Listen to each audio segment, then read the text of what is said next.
राज्याचं लक्ष लागलेल्या राहुरी विधानसभा पोटनिवडणुकीचा निकाल जो आहे तो थोड्या वेळामध्ये सुरुवात होणार आहे। राहुरीच्या रामदास पाटील धुमाळ कला वाणिज्य महाविद्यालय येथे हा जो निकाल आहे, जी मतमोजणी आहे, त्या मतमोजणीला आता थोड्याच वेळात सुरुवात होणार आहे।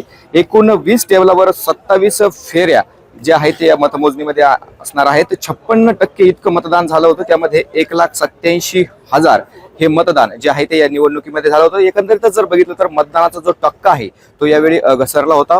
केवळ 56% इतकंच मतदान जे आहे ते या निवडणुकीत झालं होतं। त्याचं कारण ही सार्वत्रिक निवडणूक नसून जी आहे ती पोटनिवडणूक होती। सुरुवातीपासूनच जी आहे ती ही निवडणूक बिनविरोध व्हावी असे प्रयत्न जे आहेत ते मुख्यमंत्री देवेंद्र फडणवीस यांनी केले होते। त्यामुळे अक्षय कर्डिले यांचे जे पारंपरिक विरोधक आहे प्राजक्त तनपुरे यांनी देखील निवडणुकीतून माघार घेतली होती। मात्र दुसरीकडे शरदचंद्र पवार पक्षाने जो आहे तो या ठिकाणी गोविंद मोकाटे हा उमेदवार दिला होता। त्याच बरोबर जो आहे तो वंचित बहुजन आघाडीने देखील संतोष चोळके हे उमेदवार दिले होते।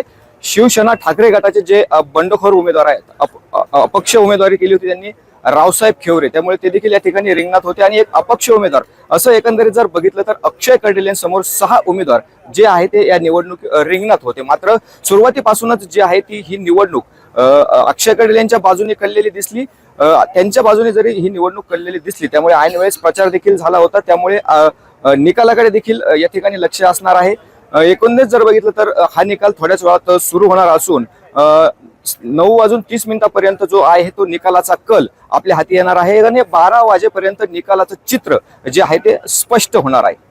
गोविंद फुनगे, LS मराठी, राहुरी, अहिल्यानगर।